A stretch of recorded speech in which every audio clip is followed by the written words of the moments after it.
Hello, and thanks for looking back in at the channel. And if you haven't seen the channel before, I run a vintage Triang Super 4 model layout which I'm constantly developing. On this layout I run a mixture of Triang, Hornby 00 and Wrenn locos amongst others, and the Super 4 track is a bit coarser than Code 100, but I'm having great fun developing an operational layout based on some of the track plans from the 1960s and 1970s by Triang. Now, in my last video I'd started work on this Hump Shunting yard, and I thought I'd bring you a small update before we run the 4MTs. Now, I've completely moved all the track, redesigned the slope, and got more of the sidings flat on the baseboard so the wagons don't race out of control. Now, I'll show you a couple go down in a second. It's running much better. But also I'm quite excited about the development at the bottom, because I've just laid out some points and I think I've come up with a great way of getting the Marshall trains back out onto the layout. Now, it was never going to be an option of making the trains and hauling them back up the hump.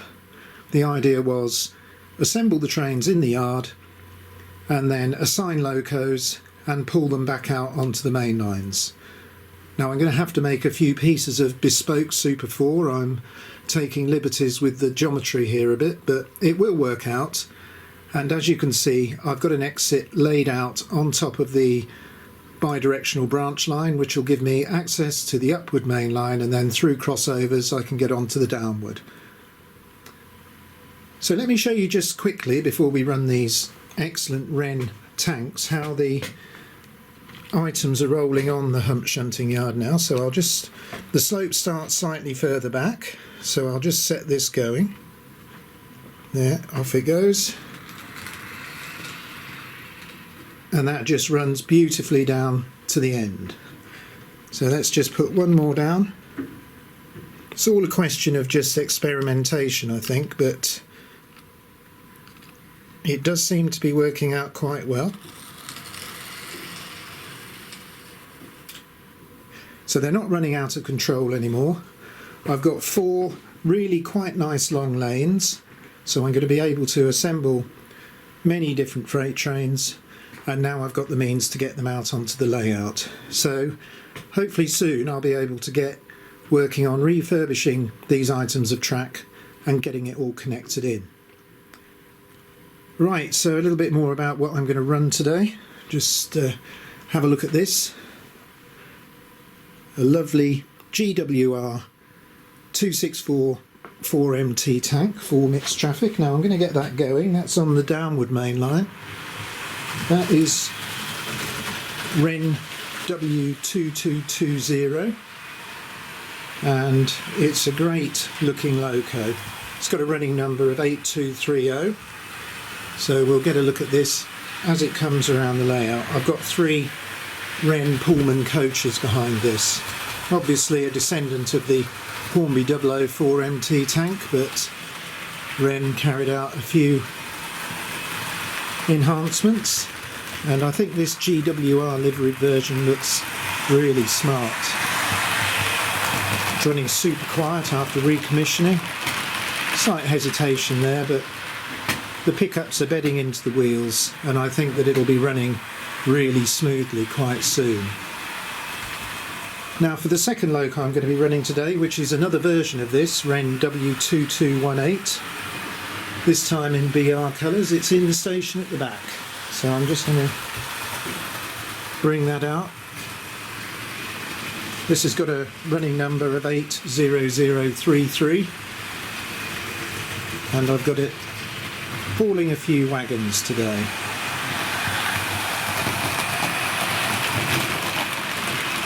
Not going at quite the speed of the passenger loco today. But look at that, what a beautiful item. You notice that Wrenn put slightly finer handrails than Hornby 00.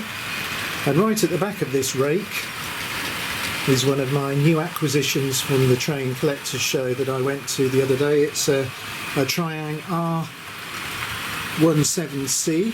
That's a flat wagon with Minix car load, a great item. Haven't got one before, and it came in a lovely box, cellophane slightly damaged, but a nice thing to add to the collection. So I've tacked it on to the end of the freight train, and it's having its first outing on the layout.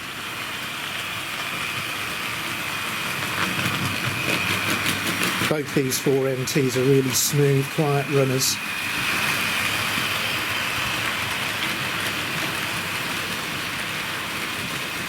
Great locos these. You might have seen the Crimson LMS one on the layout in the past, but this is the first time I've run these two, and I had a nice couple of hours the other evening just recommissioning them, freeing off the valve gear and the axles. It's amazing what 20 or 30 years of storage can do, but once they're all cleaned and oiled, they just run so beautifully.